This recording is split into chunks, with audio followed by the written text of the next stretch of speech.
सारखी तेच तेच उपवासाचे पदार्थ खाऊन आलाय कंटाळा, म्हणून मी आज बनवते उपवासाचा मेंदू वडा.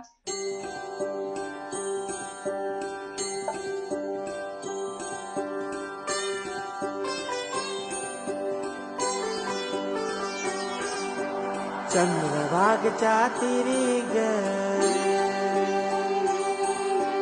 होईनाद हरी हरी ग तल्लीन यो मरकरी ग